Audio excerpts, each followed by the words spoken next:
Okay. Now, subsequent to this forbearance agreement, there was another forbearance agreement, and JP Mack became a guarantor. So to that extent, going forward, we do have contribution. Okay. We're just saying that for this particular spot in the obligation, that it's clear that JP Mack made the payment. Or even if it isn't clear, the trial court was unwilling to reach that decision. And it's really Mr. McGillivray's obligation to prove that he made the payments, and he didn't sustain the burden of proof according to the judge's oral pronouncement from the bench. I have one equitable argument, which is number 2. It's Mr. Bortech, who is the attorney for both JP Mack and Mr. McGillivray, says, look guys, you don't have any money, we're going to make the forbearance agreement. Okay, and if we make the forbearance agreement, really you ought to give us all your ownership. And so they make the forbearance agreement, and all of the people with other interests in the corporation transfer their ownership interests to JP Mack. So you have a representation, you have detrimental reliance, you have a change of position, and our position is this stops Mr. McGillivray, since his attorney was making the representation, to come back before the trial court and say, oh no, notwithstanding everything my attorney told you, notwithstanding the fact that we've got 100% ownership in Cape Renaissance now, I actually made the payments. And I submit to the court that the right of contribution is an equitable right. And the equities in this case mandate that that right be denied. Thank you.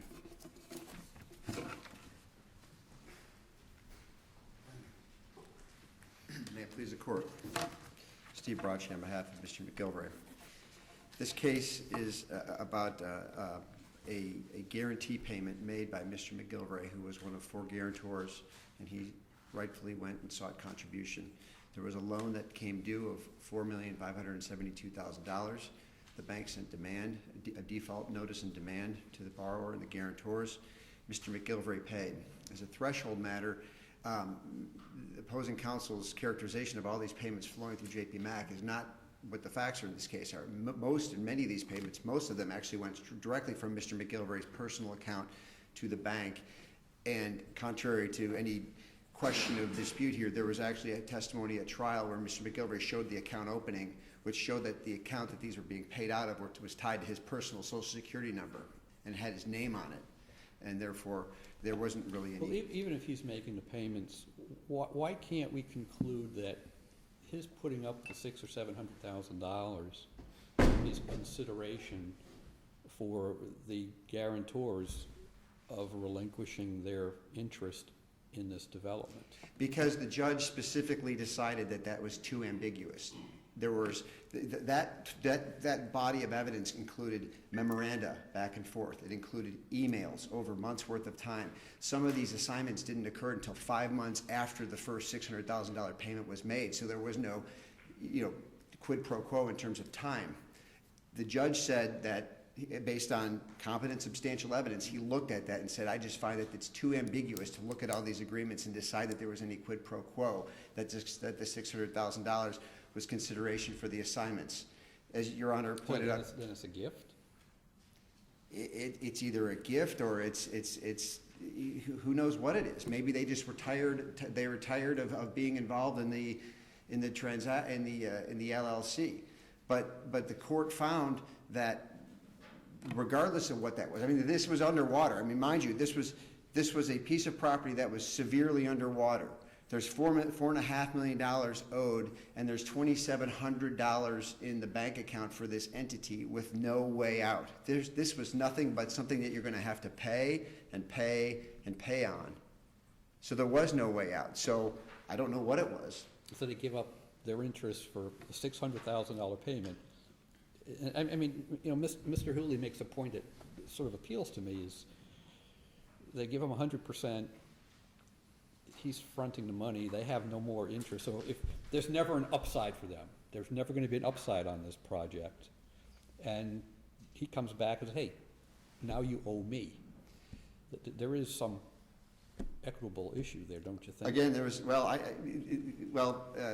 again, I would fall back on the fact that there's the standard of proof is competent. It's clearly erroneous in terms of the standard of proof. Yeah. There has to be competent, substantial evidence. There was myriad evidence on this points back and forth at trial. Again, Was there any evidence that the appellants intended a gratuitous assignment of their interests in the LLC?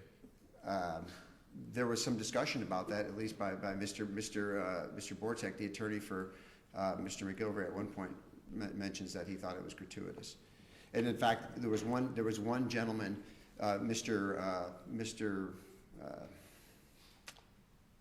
one of the defendants stated that he said, "I just think it's the right thing to do." So in that sense, yes, that is evidence of gratuity, that he just thinks it's the right thing to do. So again, it goes back to, is there something of record? The court's determination on that.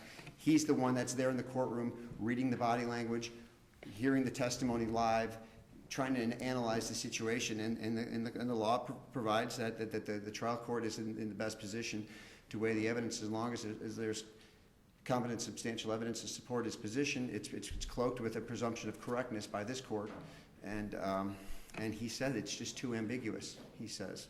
So if it's too ambiguous, they haven't met their burden, because essentially what they're arguing is some kind of defense.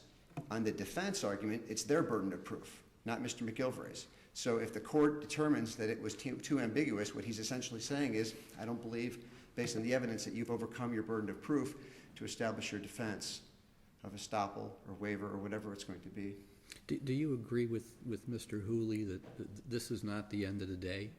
I'm glad you said that, Your Honor, because what the court decided at the end, he in his ruling, he stated that that he will not be forward-looking. He said, in my decision, I will not be forward-looking. So I'm going to determine the situation. So whatever happens next would have to be a new cause of action. The court does not have continuing jurisdiction to go back in and file a motion for more.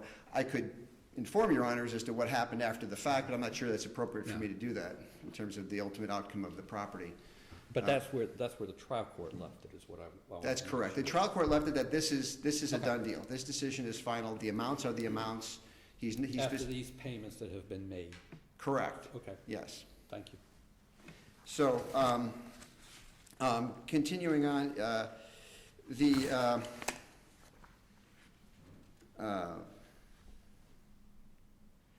the court, specifically made a finding in its final judgment that these were guarantee payments. The court, there's this sort of like this false dichotomy that's developed in this case, where you either have a capital contribution or a guarantee payment, and that's not what In Re Lane says. In Re Lane is the 11th Circuit tax case that says in some cases you actually have to book a guarantee payment as a capital contribution when there's not enough indicia of it being a loan. For instance, if the company is thinly capitalized, here we only had $2,700. Could you go out to the open market and get somebody else at arm's length to provide such a loan? No, you could not. Was there a maturity date? No, there wasn't, because there wasn't any loan documents. It was just basically a payment. So the accountant for the company, Mr. Weiss, stated, I booked it this way. I knew it was a guarantee, but I booked it this way because I didn't see how else I can book it. Mr. McGilvery himself wasn't a partner, so I couldn't put it in his capital account, so I put it into the capital contribution. It wasn't a loan because I didn't think it had enough indicia of a loan for tax purposes. The trial court then says, whether it's a capital contribution or not, I don't really know. He says, but that's one piece of evidence. That's one element of this case in any event. He said, but by the greater weight of evidence, I believe that these payments never would have been made. And Mr. McGilvery testified he wouldn't have paid a dime on this failed project but for the fact that he was stuck on a personal guarantee and faced a $4.5 million lawsuit if he didn't pay $600,000 and continue to make monthly payments going forward. And for that, he then sought contribution from his co-guarantors. There was a case that Mr. Hooley brought up out of Illinois, the Trossman case. That case is distinguishable because there's some discussion about whether an entity can make a guarantee payment, but that case is just factually much, much different. There was an indemnification agreement. All the guarantors were parties to this company that was making payments. There's no proof that there was no evidence or showing that the guarantor made the payments to the company, which then made the payment in. So there are like 3 or 4 different reasons why that Trossman case should be disregarded. Again, it's an Illinois case. It's just purely persuasive authority in this case. And there are significant factual differences, because here, what is shown is, number one, a lot of these payments went directly from Mr. McGillivray to the bank, contrary to some of the discussion and some of But you'd go further. You would say even those payments that went through JP Mack are still attributable to him. Yes, I would, because you can actually, the evidence also show that McGillivray made the payments. He would either make them in real time, or he'd make a chunk of payments to them, and then it would go up the chain. And then secondly, it gets back into the language of the guarantee itself, where Your Honor pointed out the A and B paragraphs, where the A paragraph is essentially the guarantee of payment, where you're guaranteeing that the borrower will pay. The second one is you're guaranteeing that the borrower will perform or cause to be performed the obligations, including the note. Well, if you're a bank and you're drafting a guarantee, are you really going to exclude from the I promise to be performed the obligations under the note? Are you going to exclude out the ultimate obligation where the rubber hits the road to make the payment itself? So are you not causing to be performed? Are you not causing the borrower to be performed the payment if, after default has been declared, you basically either pay the bank directly or you pay into JP Mack, which then gets attributed into the bank? I mean, to think that there's an issue here where these guarantors are on the hook. You're under duress in this state, and you have two different guarantors, one of whom, both of whom has to have money come out of their personal bank account. One person does it one way with a wire, another person does it another way, and it goes a different way, and all of a sudden, 2 years later, you're suing for a contribution, and you find out that you didn't do it the right way because of some technicality like this, when the equities are that you've taken money out of your bank account to make good on the obligations of a borrower who's in default.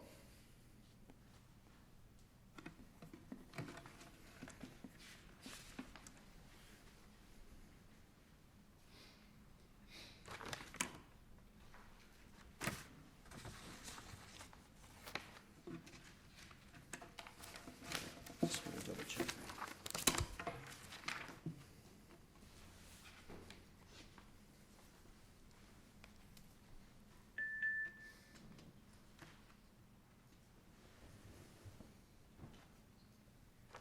I believe that's it, Your Honor. Your Honors, I should say. Thank you.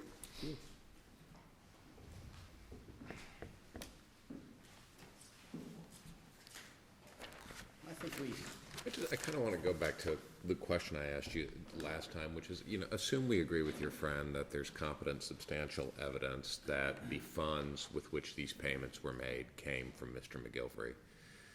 Why couldn't the trial judge find on this record that as a matter of economic reality, these were payments made pursuant to the guarantee, either directly or indirectly caused by Mr. McGillivray to be paid by putting his funds through JP Mack up through and then ultimately to the bank? I mean, why couldn't the trial judge determine that that's the economic reality of this transaction as a matter of fact? Well, really two reasons.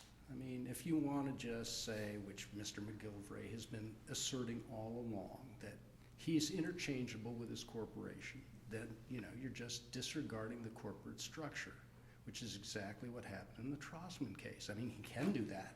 He's the trial judge. He can do almost anything. But is it the right thing to do?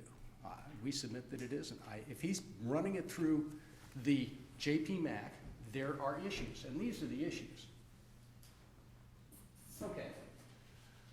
If I'm going to get $750,000, my testimony might be slightly swayed, okay? But if I'm filing my tax returns in order to get an advantage, it would seem to me that the way you file your tax advantage, your tax filing, is more binding on the court and on the facts. So what's happening here is Mr. Bracci said there was no way to book it. The accountant said there was no way to book it. Well, my accountant says there is a way to book it. There's a way to book it. It says right here, loans from partners 19A or persons related to partners.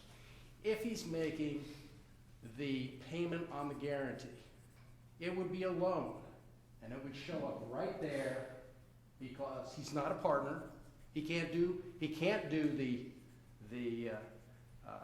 capital contribution. All he can do is loan the money, okay? But instead, he books it as partners' capital contributions. Now, in addition to getting a tax advantage for JP Mack by doing that, you have to realize that at the bottom line here, there is a loss of $125,000.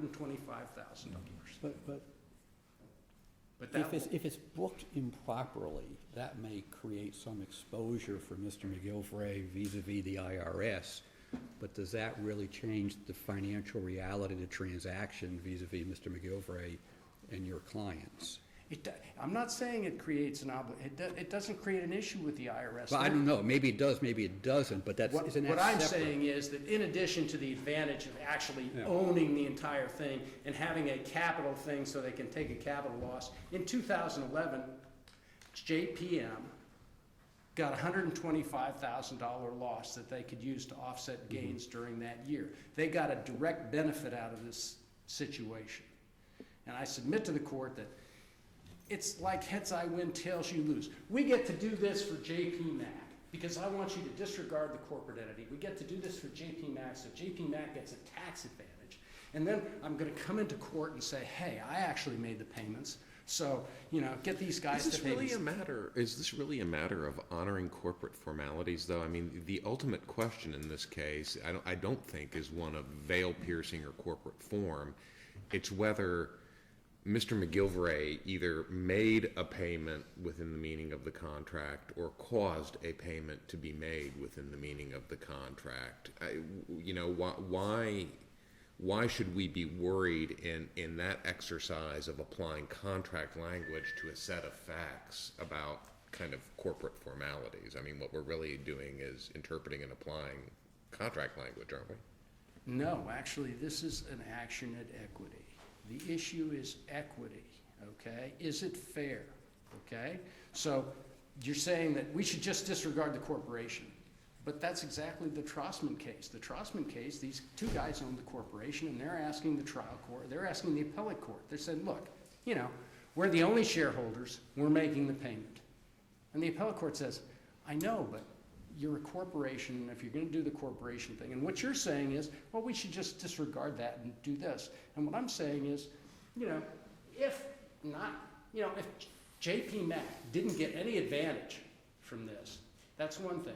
But really, they get the tax advantage, and then Mr. McGillivray can come into the court and ask for another $750,000. And I'm going to leave you with this. It's like this. Because it's an equitable thing, it's to do equity. Well, the equity is, if Mr. McGillivray paid under his guarantee, the money came out of his pocket. So when he gets contribution, the money should come back to his pocket. But really what occurred is the capital contribution came from JP Mack. So JP Mack makes the payment. And that's what the trial court said. He caused the payment to be made. And that's under the guarantee. So now you then take a look at equity. The payment didn't come out of Mr. McGillivray's pocket. The payment came out of the corporate pocket. So if the corporation makes the payment, why should Mr. McGillivray get a judgment for $750,000?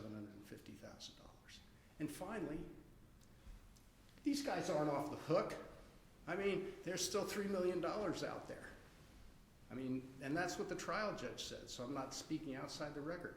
I submit to you that the equities in the analysis and the statements of the court mandate an opinion. And I note that this court really is the leading court in Florida on written opinions regarding guarantees. And I think this should have an opinion written, and I think you should follow the Illinois case. Because, these cases are now cycling through because of all of the economic thing. And I think disregarding the corporate veil in order to do justice is really not justice at all. I think following the law is following the law. And if you follow the law, really, we should have an opinion in favor of the appellants. Thank you.